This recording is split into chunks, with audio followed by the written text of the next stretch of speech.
Bueno, pues como bien lo dijo Dani, estamos en una serie que le hemos titulado La Iglesia Plena de Jesús. Hoy es nuestra quinta semana, es nuestro quinto mensaje. Y hoy nuestro mensaje está dirigido a una iglesia que se llama Sardis. Sí, vamos a Apocalipsis capítulo 3, versículos del 1 al 6. Son pocos versículos, pero vamos a ver lo que Jesús dice a esta iglesia a través de la lectura de estos versículos. Y bueno, yo te pido que me acompañes a seguirme en la lectura ahí con tu palabra, con tu Biblia de papel o como la traigas en digital, y si no, acá enfrente la puedes leer. Vamos a leer. Escribe el ángel de la iglesia en Sardis: el que tiene los 7 espíritus de Dios y las 7 estrellas dice estas cosas: yo conozco tus obras, que tienes nombre de que vives, pero estás muerto. Sé vigilante y refuerza las cosas que quedan y están a punto de morir, porque no he hallado que tus obras hayan sido acabadas delante de Dios. Versículo 3. Acuérdate pues de lo que has recibido y oído, guárdalo y arrepiéntete. Si no eres vigilante, vendré como ladrón, nunca sabrás a qué hora vendré a ti. Sin embargo, tienes unas pocas personas en Sardis que no han manchado sus vestidos y que andarán conmigo en vestiduras blancas, porque son dignas. De esta manera, el que venza será vestido con vestidura blanca, y nunca borraré su nombre del libro de la vida, y confesaré su nombre delante de mi Padre y delante de sus ángeles. El que tiene oído, oiga lo que el Espíritu dice a las iglesias. Vamos a orar. Señor, yo te pido que al estudiar este mensaje de la iglesia a Sardis, Señor, tú muevas en nuestros corazones algo acá dentro que nos saque de esa religiosidad y de ese corazón muerto. Padre, yo te pido que tú hables vida a través de tu palabra, a través de este mensaje, y que levantes en comunidad cristiana, en este valle de Zamora, una iglesia viva, una iglesia que no solamente refleja en el exterior vida, sino que realmente es llena de tu presencia. En el nombre de Cristo Jesús. Amén. Bueno, pues vamos a estudiar este mensaje que está dirigido a la iglesia que se llama Sardis, ¿sí? Vamos a ver un poquito de contexto con respecto a esta ciudad en la cual se fundó esta iglesia. Esta ciudad fue fundada posiblemente como efecto del avivamiento que se vivió en la ciudad de Éfeso. Se recuerdan que Pablo visitó esta ciudad y estuvo en esta ciudad por 3 años enseñando la palabra, preparando a discípulos, preparando a hombres por más de 2 años, y estuvo en medio de esta iglesia. Bueno, pues el libro de Hechos, capítulo 19, versículo 10, nos relata que una de las cosas, como consecuencia de este mover de Dios en medio de esta ciudad, dice que de manera que todos los habitantes de Asia, tanto judíos como griegos, oyeron la palabra del Señor. O sea, posiblemente Éfeso fue como ese lugar matriz para que muchos hermanos salieran de esta ciudad de Éfeso como centro para poder ser distribuidos en las diferentes ciudades alrededor, y posiblemente ahí fue donde se alcanzó esta ciudad de Éfeso, de Sardis. Algo que hay que mencionar con respecto a esta ciudad, que nos da como un entendimiento más claro con respecto al mensaje que se le da a esta iglesia, es que esta iglesia, esta ciudad fue 7 siglos antes de Cristo una ciudad capital del imperio lidio, bajo un gobernante llamado Creso, su último rey. Sardis era famosa por las artes y artesanías, y fue el primer centro en acuñar monedas de oro. ¿Saben de dónde nació la idea de crear una moneda? Fue en esta ciudad, en Sardis. También se cree que esta ciudad era una ciudad muy rica, muy opulenta. Tuvo sus tiempos de gloria durante este rey. Y también algunas tradiciones señalan a Sardis también como el lugar donde se aprendió el arte de teñir paños, ¿verdad? Aquí es donde se creó este arte de textil, de poder darle color a las telas. Y bueno, ahí existió por mucho tiempo una importante industria en este ramo. Ahora, algo referente a la ubicación geográfica de esta ciudad. Yo quiero que tú visualices un poquito estos aspectos porque son importantes. Cada mensaje que Jesucristo da a cada una de las iglesias tiene que ver con cosas muy específicas de la ciudad y donde estaba la iglesia de Jesucristo. Y una de las cosas muy importantes con respecto a la ubicación geográfica de esta ciudad es que estaba en un lugar privilegiado. ¿Por qué privilegiado? Bueno, se cree que esta ciudad estaba rodeada de riscos. ¿Alguien sabe lo que es un risco? ¿Sí? Sí sabemos que es un risco, ¿no? Un peñasco, como pues simplemente una piedra así inclinada, alta, como la que se ve aquí en La Viata. ¿Sí han visto La Viata? ¿Sí ven cómo tiene una forma rocosa? Bueno, eso es como un precipicio, donde es un risco que pues si tú vas caminando de abajo rumbo hacia arriba, llegas al risco y ya no puedes acceder más allá de ese monte. ¿Por qué? Porque el risco te lo impide. Bueno, esta ciudad tenía geográficamente este privilegio, y esto le ayudaba para que esta ciudad no pudiera ser conquistada. Era como una fortaleza natural que esta ciudad tenía. Estaba rodeada de riscos o peñascos que eran una defensa natural. Estos precipicios eran imposibles de escalar y guardaban la ciudad de sus enemigos. La ciudad contaba con un solo acceso, por ello los de Sardis, los de esta ciudad, se jactaban de ser invencibles, presumían de tener una ciudad segura. O sea, había un solo acceso a la ciudad porque lo demás estaba protegido. Entonces, para poder entrar a la ciudad había una sola manera, y bueno, si había una buena defensa ahí, pues bueno, la ciudad estaba segura. Y sí, la ciudad presumía de seguridad. Bueno, ahí está el contexto en cuanto a la ciudad. Ahora vamos a entrar al primer versículo en su primera parte.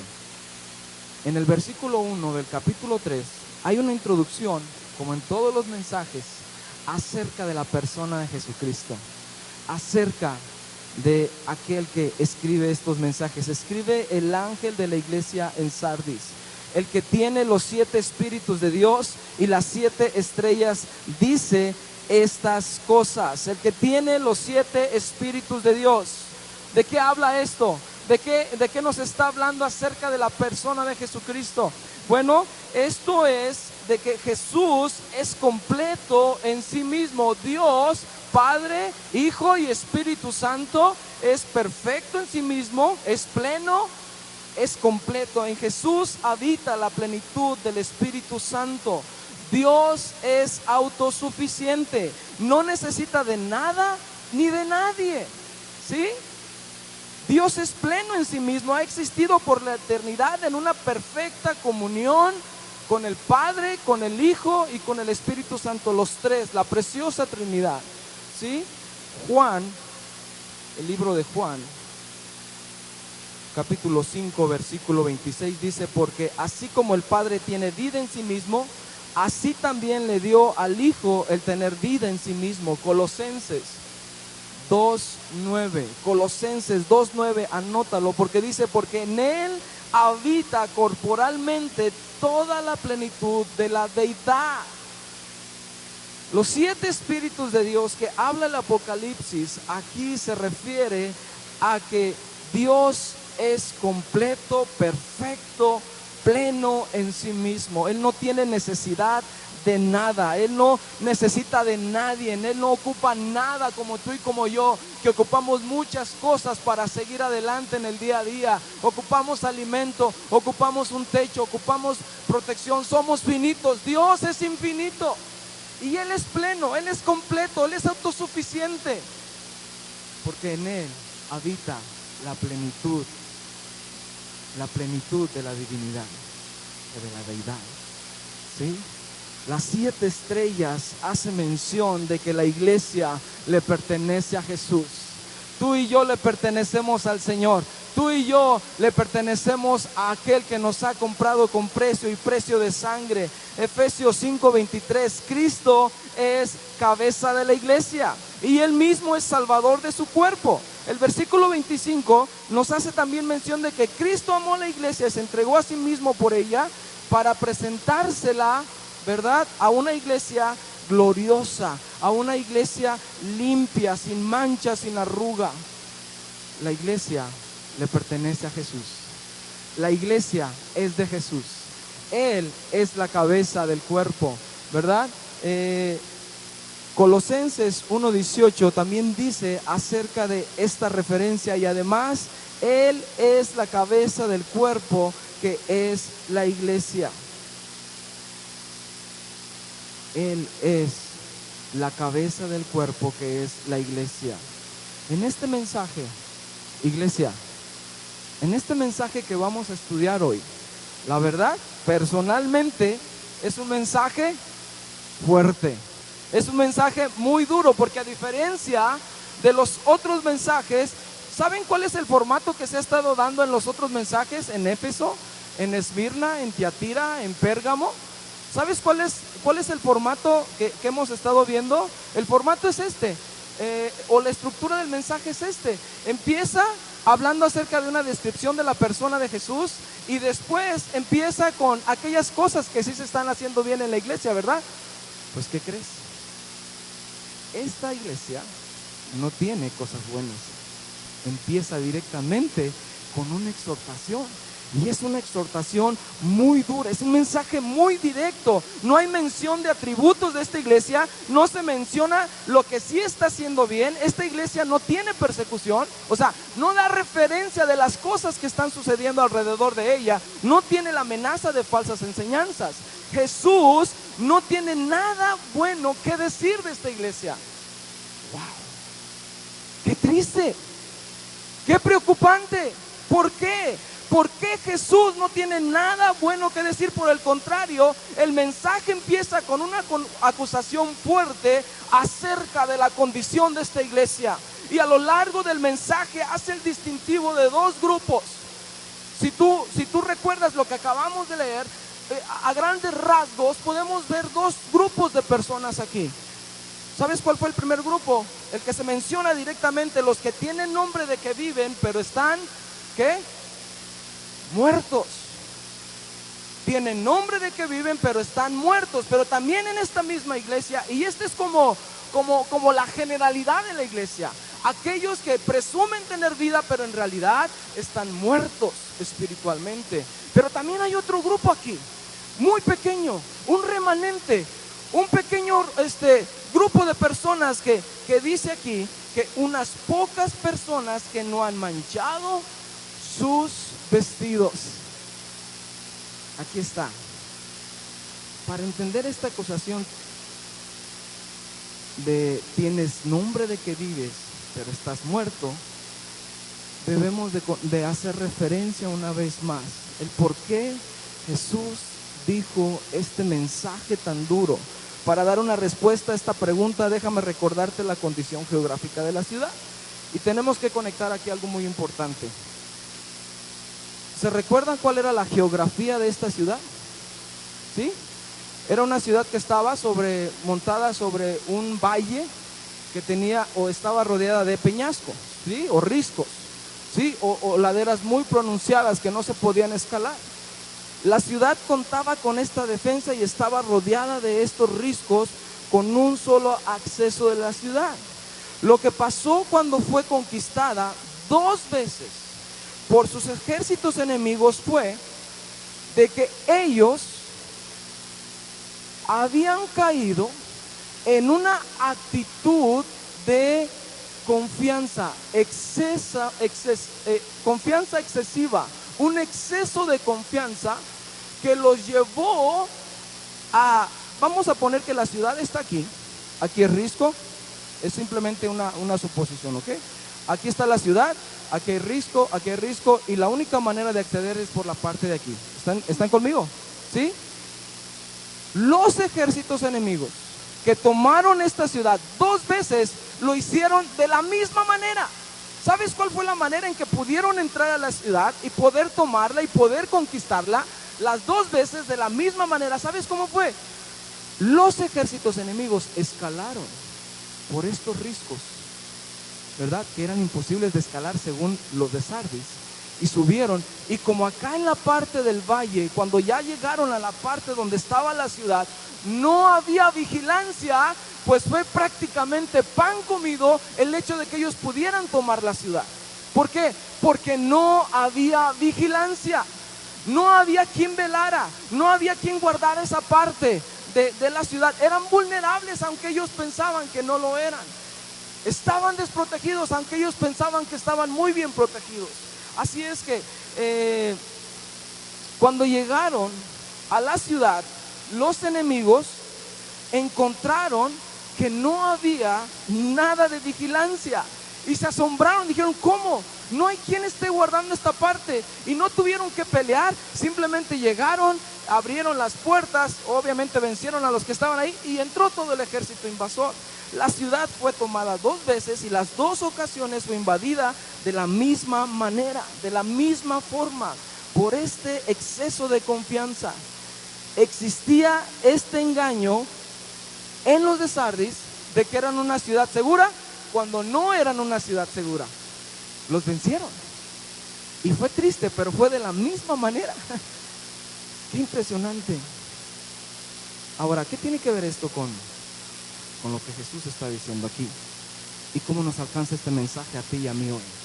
¿Qué tiene que ver los de Sardis con su ciudad amurallada por riscos naturales con nosotros hoy? Aquí hay un engaño en el cual cayeron los de Sardis. Pensaron que estaban seguros cuando no lo estaban. Confiaron en que esos riscos y peñascos les mantenían seguros cuando no les mantuvieron seguros. Y no solamente les pasó una vez, les pasó 2 veces de la misma manera. ¿Por qué? Porque no vigilaron, porque no estaban atentos a esos peligros que podían afrontar. Y sabes, el engaño que produce este exceso de confianza llevó a la ruina 2 veces a esta ciudad. Y aquí Jesús está haciendo mención del peligro para la iglesia. Tienes nombre de que vives, pero estás muerto. ¿A qué se refiere Jesús con esto? Tienes nombre de que vives, pero en realidad estás muerto espiritualmente. ¿Será que la condición que estaba teniendo esta iglesia es la misma que tuvo esta ciudad siglos atrás cuando fue tomada por los ejércitos enemigos, de que estaban confiados? Ellos creían que nadie les iba a poder invadir y la misma condición estaba prevaleciendo en la iglesia de Sardis. ¿A qué me refiero? Un corazón de religiosidad. Un corazón que dice: yo sirvo a Dios, yo conozco a Dios, yo camino con Dios, hay vida en mí espiritual, pero cuando en realidad es un engaño. El corazón religioso siempre nos va a mantener en una falsa realidad, en una falsa seguridad de salvación. ¿Estás aquí? Al igual que esta ciudad, el corazón religioso estaba cubriendo a esta iglesia de Sardis. Así como estos muros producían una falsa seguridad en esta ciudad, el corazón religioso que nos puede alcanzar a ti y a mí hoy en nuestros días puede producir esa falsa seguridad de salvación. Hay que tener mucho cuidado, mucho cuidado. ¿Sabes por qué? En lo personal creo que la herramienta, que el medio, que la forma que Satanás ha usado en la humanidad para poder separarlos del Señor, para poder separarlos del Evangelio, para poder separarlos del conocimiento de aquel que es verdadero, de aquel que es el único Hijo de Dios, la manera más productiva, más exitosa es a través de ¿qué? La religión. ¿Estás de acuerdo conmigo?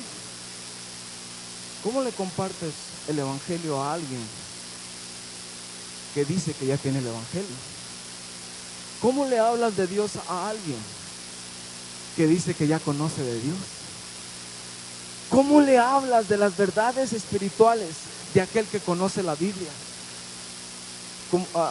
¿Cómo le hablas acerca del Salvador a alguien que ya sabe todos los textos que hablan acerca del Mesías? ¿Verdad? Este corazón religioso produce en nosotros un engaño similar de pensar que caminamos con Dios cuando no estamos caminando con Él. Y esto es bien fácil que llegue a nuestras vidas. Es así que nos podemos acomodar y decir en determinado momento que tú sirves a Dios, que tú buscas a Dios, pero en realidad nuestro corazón está separado de Dios. ¿Por qué?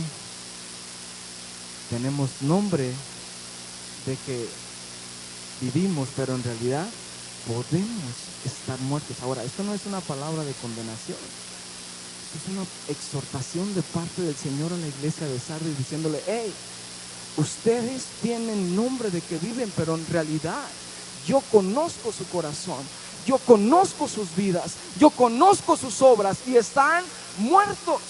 El engaño de pensar que estamos vivos cuando estamos muertos, el engaño de pensar que somos hijos de Dios, esto produce la religiosidad.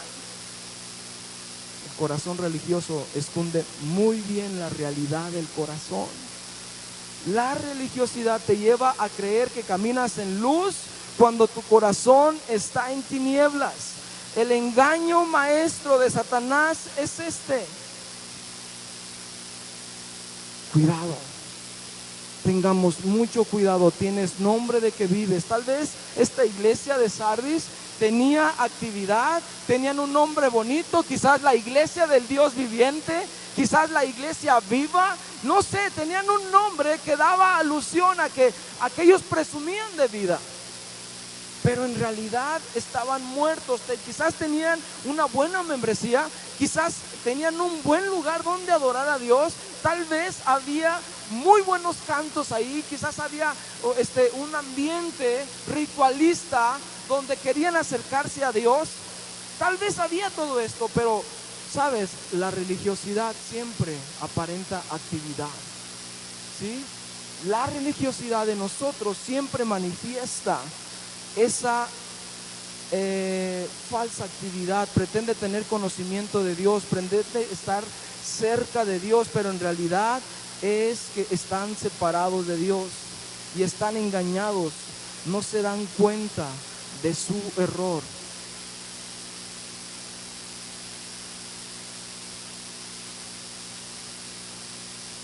Es triste, pero yo creo que la iglesia está viviendo tiempos donde cada vez más abundan los cristianos nominales. Traemos quizás un molde de tradición donde nos enseñaron a buscar a Dios quizás el fin de semana nada más. Traemos un molde por generaciones donde pensamos que una hora a la semana es suficiente para pasar toda la semana. Venimos de un molde religioso donde pensamos que cumplir con ciertas tradiciones, ponerme un traje, ponerme un penacho, ponerme cosas y cascabeles e ir una vez al año danzando 1 kilómetro, 2 kilómetros hasta un lugar determinado, con eso creo que ya he ganado mi espiritualidad por ese año. Eso es una mentira. Eso es una mentira. Eso es religiosidad. El pensar que podemos venir un domingo nada más, levantar nuestras manos y cantar, que es suficiente por toda la semana. No, eso es religiosidad. La iglesia había caído en una condición religiosa. ¿Por qué? Porque Dios que ve los corazones, Dios que discierne los pensamientos, había detectado en ellos esa muerte espiritual en la cual habían caído. Pero lo peor de todo es que ellos no se habían dado cuenta. Confiaban y pensaban que caminaban con Dios, y Dios les reprende y les amonesta y les dice: hey, tú tienes nombre que vives, pero en realidad estás muerto. Muerto. Es un mensaje muy fuerte. Ahora, esta condición prevaleció mucho en la nación de Israel. Dios constantemente exhortó al pueblo acerca de esta condición. Un corazón que se había habituado a los rituales del templo, un corazón que se había habituado a poder seguir la ley, un corazón que se había habituado a supuestamente servir a Dios en su forma y en su manera. Vamos al libro de Mateo, capítulo 15, versículo 14. Dice ahí, textualmente hablando acerca de los líderes religiosos, Mateo 15, 14. Esta fue una condición, como les digo, que la nación de Israel tuvo por muchos siglos. Por muchos siglos. Despreciaron a Dios, caminaron a Dios, pero de una manera ritualista, de una manera religiosa. Y Dios les confrontó a través de los profetas. Aun cuando Jesús prevalecían estas sectas de los fariseos, donde proclamaban la ley, se atribuían ellos mismos una santidad que estaba fundamentada en sus obras. Se atribuían en ellos quizás la perfección de que eran buenos delante de Dios porque cumplían la ley, pero en realidad su corazón estaba separado de Dios. Y Jesús textualmente los considera ciegos. Déjenlos, son ciegos, guías de ciegos. Pero si el ciego guía al ciego, ambos caerán en el hoyo. Dios los consideró. Jesús mismo les dijo: ustedes son ciegos. Eso produce la religiosidad, ceguera espiritual. La religiosidad produce en nosotros una ceguera espiritual. Mateo 15, versículo 7 al 9. Aquí mismo dice el versículo 7: hipócritas, bien profetizó Isaías de ustedes diciendo: este pueblo me honra de labios, pero su corazón está lejos de mí, y en vano me rinden culto, enseñando como doctrina los mandamientos de los hombres. La religiosidad produce hipocresía, ¿sí? La religiosidad produce en nosotros el hacer ciertos ritos, el hacer determinadas oraciones, pero no produce cambios en nuestro corazón. Aguas con la religiosidad. Ten cuidado de este corazón duro que muchas veces se endurece a causa de que nos convertimos en personas ritualistas. Dios no quiere que vivamos en esa condición de muerte espiritual a causa de dejarnos llevar por estos moldes de religiosidad. ¿Estás aquí? ¿Me estás siguiendo? Mateo 9:13: vayan pues y aprendan qué significa misericordia quiero y no sacrificio, porque yo no he venido para llamar a justos, sino a pecadores. El propósito de la ley era llevar a la nación, era llevar al pueblo a un corazón que conociera a Dios, y al conocer el corazón de Dios se darían cuenta que Dios es un Dios de amor y de misericordia, un Dios que quiere establecer un pueblo para que sea luz en medio de las naciones. Pero la nación de Israel erró en ese propósito. Al contrario, se habituaron y se llenaron de religiosidad, se llenaron de rituales y se desenfocaron del propósito de la ley que Dios les había dado. Y por eso es que Jesús les dijo: misericordia quiero y no sacrificios. Dios no le agradan los sacrificios que están fundados en un sistema humano. A Dios no le agradan las cosas que tú puedas hacer, que nacen de un corazón humano para poder obtener favores, para poder ganar el favor de Dios. A Dios no le agrada eso. Eso es religiosidad. A Dios le agrada un corazón que ha entendido quién es nuestro Dios, lo que Él ha hecho por nosotros, y que al momento de entender su amor y su misericordia, yo pueda caminar con Él todos los días, amándole, buscándole, anhelándole, deseándole con todo mi corazón y con todas mis fuerzas. Y eso me va a llevar a dar una vida de fruto, un fruto que le glorifica a Él, un fruto que le alaba a Él todos los días de mi vida.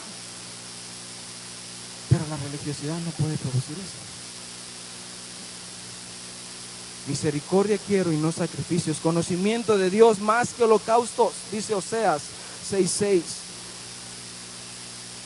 La religiosidad produce en nosotros, iglesia, una especie de letargo espiritual. Nos detiene. ¿Sabes cuáles son uno de los síntomas de una persona que es religiosa o que no se ha dado cuenta? Simplemente velo a ti mismo, analicémonos a nosotros mismos. Pero una persona religiosa es una persona que no da fruto en su fe, como dice Santiago, ¿verdad? Una fe sin obras es ¿qué? Es muerta, ¿verdad? Una persona que es religiosa es aquella persona que no da fruto, ¿verdad? Que no lee la palabra, que no tiene intimidad con el Señor, que no está adorando a Dios como Él se merece. Y si no lo hacemos aquí, mucho menos en el lugar donde nadie nos ve, ¿sí? Cuidémonos de la religiosidad.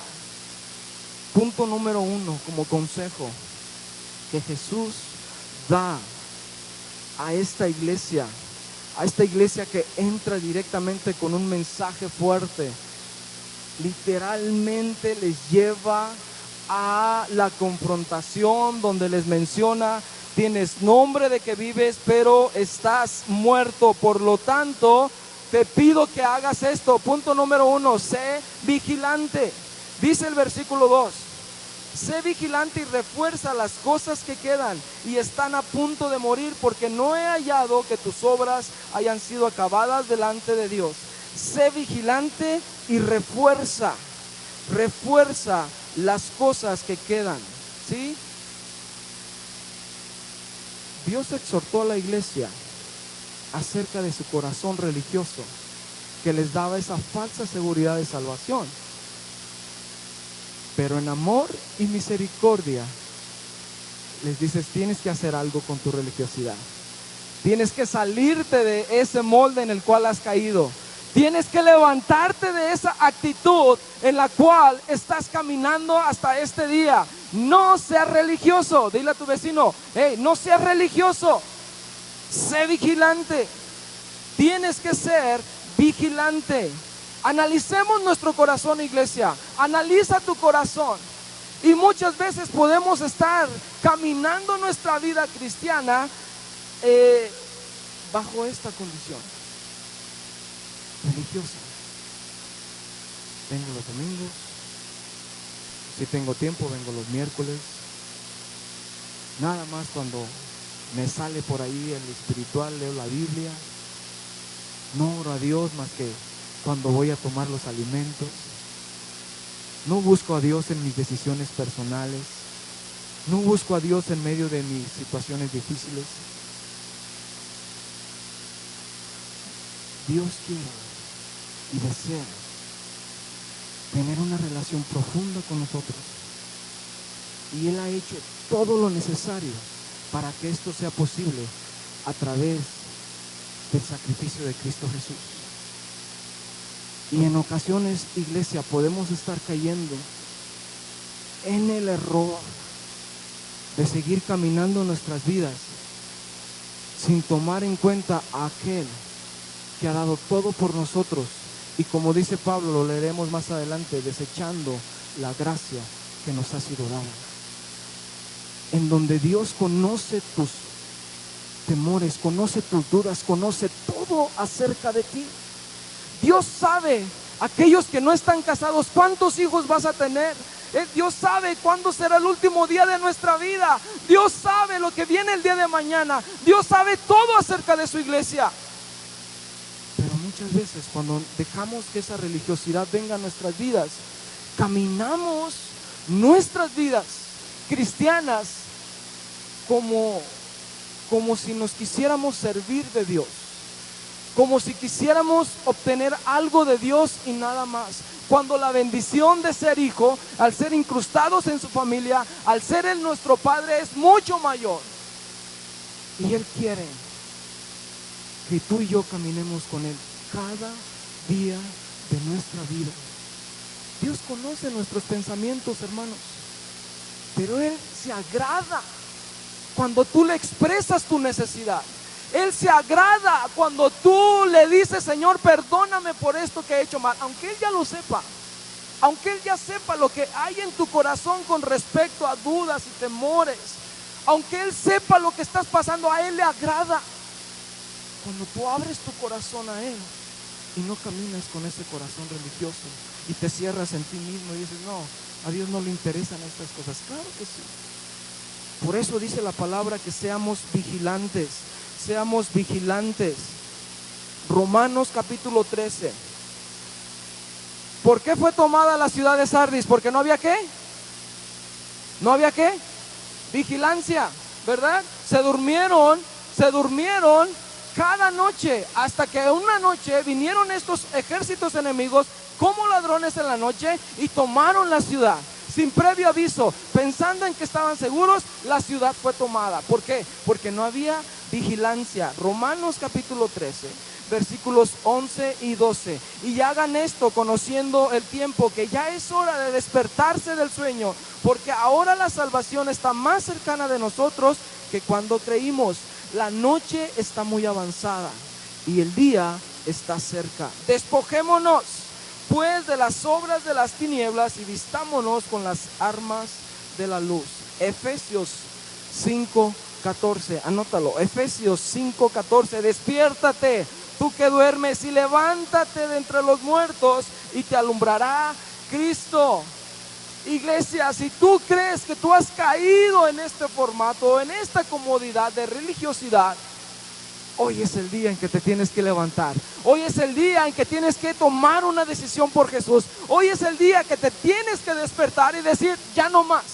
Ya no voy a seguir caminando más mi vida cristiana así, de una manera religiosa, donde no vengo porque mis padres me lo impongan. No vengo para que me vaya bien en la vida. Vengo porque vengo a adorar al Rey. Vengo porque he entendido a plenitud que no hay nada mejor que estar aquí delante de su presencia. ¿Sí? Efesios 6:18. Orando en todo tiempo en el Espíritu con toda la oración y el ruego, vigilando con toda la perseverancia y el ruego por todos los santos. Iglesia, vigilemos. Mantengámonos alerta. Revisa tu vida, revisa cómo estás participando de las disciplinas personales en la búsqueda con el Señor. Estás orando, estás leyendo la palabra, estás asistiendo a la iglesia. No solamente eso, estás sirviendo en la iglesia, estás compartiendo el evangelio, estás haciendo lo que debes de hacer como hijo de Dios al dar un buen testimonio. Estás haciendo todo esto, gloria a Dios. No eres una persona religiosa. Gloria a Dios, porque estás caminando como el Señor quiere. Vigilante, vigilante en esas áreas de nuestra vida. Dice también Primera Tesalonicenses capítulo 5, 4 al 6. Primera Tesalonicenses 5, 4 al 6. Pero ustedes, hermanos, no están en tinieblas como para que aquel día los sorprenda como un ladrón. No estamos en tinieblas, vivimos en luz. Pero al estar en luz, aún ahí tenemos que estar vigilantes. ¿Por qué? Porque vivimos en una condición en la carne que puede hacernos caer, que nos puede desviar del camino. Todos ustedes, versículo 5, son hijos de luz e hijos del día. No somos hijos de la noche ni de las tinieblas. Por tanto, no durmamos como los demás, sino que vigilemos y seamos sobrios. Apocalipsis capítulo 16, versículo 15. He aquí yo vengo como ladrón. Bienaventurado el que vela y guarda sus vestidos para que no ande desnudo y vean su vergüenza. Mantente alerta. Mantente vigilante. Mantente alerta, iglesia. No nos descuidemos. No nos descuidemos. ¿Por qué? Porque Jesús viene y muchas veces la religiosidad nos puede atacar como un ladrón en la noche. La salvación tiene que ser guardada. Mateo 25:13. Velen pues, porque no saben ni el día ni la hora. La actitud de la iglesia que no desea caer en una actitud de religiosidad debe de ser permanentemente en vigilancia. Primera de Pedro 4:7. Primera de Pedro 4:7. El fin de todas las cosas se ha acercado. Sean pues prudentes y sobrios en la oración. Pregunta: ¿estás orando? ¿Estás orando? ¿Estás buscando al Señor? ¿Estás orando diariamente? Número 2. Guarda lo que has recibido. Guarda. El versículo 3 de Apocalipsis dice, versículo 3, capítulo 3. Acuérdate pues de lo que has recibido y oído, guárdalo y arrepiéntete. Si no eres vigilante, vendré como ladrón, nunca sabrás a qué hora vendré a ti. La misericordia de Dios para esta iglesia, una vez más te lo digo, es una exhortación que les llama a que recapaciten, y nosotros también recibimos ese llamado hoy. Guarda lo que hemos recibido. ¿Qué hemos recibido, iglesia? Tú y yo tenemos el privilegio de haber escuchado el Evangelio. Tú y yo tenemos ese privilegio de estar en una iglesia donde se nos enseña la palabra. Tú y yo estamos en un lugar donde somos llevados en un desarrollo de nuestra fe. Qué honor y qué privilegio el hecho de que al momento que hemos recibido el Evangelio tenemos que guardarlo. Tito capítulo 2, versículo 11 al 15. Tito capítulo 2. Vamos a leer Tito. Son varias citas que hablan acerca de esta salvación que hemos recibido. Tito capítulo 2, 11 al 15.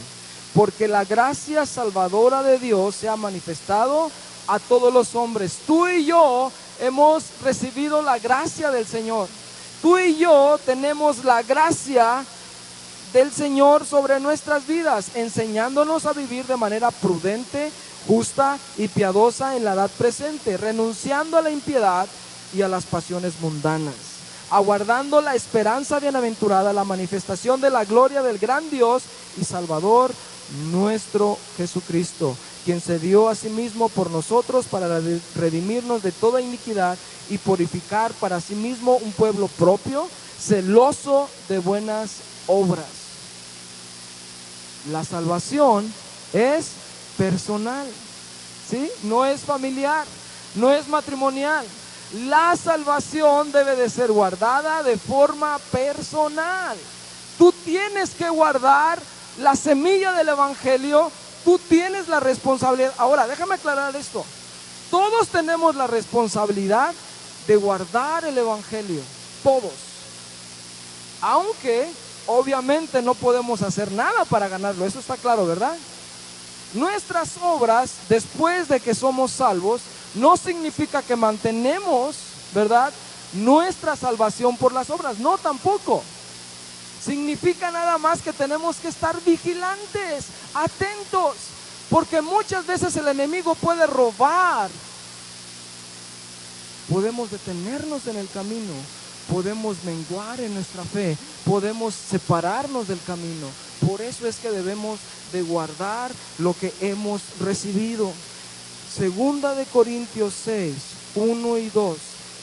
Dice así, Segunda de Corintios 6, 1 y 2. Y así nosotros como colaboradores les exhortamos también a que ustedes, a que no reciban en vano la gracia de Dios, porque dice, en tiempo favorable te escuché y en el día de la salvación te socorrí. aquí ahora el tiempo más favorable. He aquí ahora el día de la salvación. Guarda tu salvación. Guarda tu salvación. Guarda tu salvación. Punto número 3, y con este cerramos. Permanece hasta el final. Dice el versículo 4 de Revelación, Apocalipsis 3. Apocalipsis 3, versículo 4. Sin embargo, tienes unas pocas personas en Sardis que no han manchado sus vestidos y que andarán conmigo en vestiduras blancas porque son dignas. 5. De esta manera, el que venza será vestido con vestidura blanca y nunca borraré su nombre del libro de la vida y confesaré su nombre delante de mi Padre y delante de sus ángeles. Aquí Jesús habla de este otro grupo de personas, aquellos, ese remanente fiel, aquellos que sí se habían mantenido, aquellos que decidieron no manchar su vestidura. Y se cree que la expresión manchar su vestidura es porque en esta ciudad se habían aprendido a teñir estas telas y sabían también que era parte de su presentación el quererse verse bien. Y aquí Jesús está diciendo: al que venza será vestido con vestidura blanca, ¿verdad? Si nosotros permanecemos hasta el final, y ya sabemos esta parte donde tenemos que continuar hasta el fin.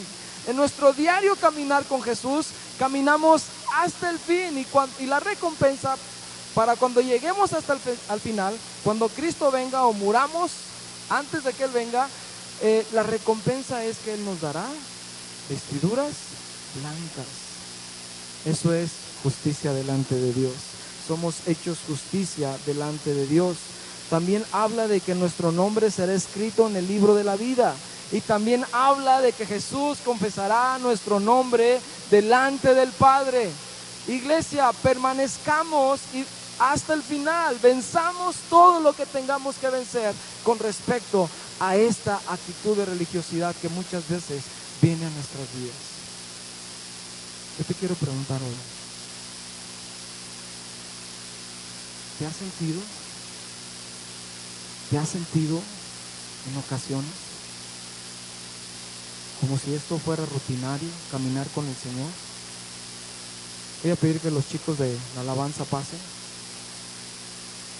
¿Te has sentido muchas veces que esto se ha vuelto monótono, se ha vuelto rutinario? Y cuando venimos a la iglesia no venimos con ese corazón dispuesto a adorar. Venimos cansados, venimos distraídos, venimos con la mente llena de quién sabe cuántas cosas. O simplemente en nuestro diario vivir estamos avanzando de una manera circunstancial. A lo que me refiero que no está el gozo de la salvación en nuestras vidas. Pregúntate a ti mismo: ¿has permitido que la religiosidad entre a tu corazón?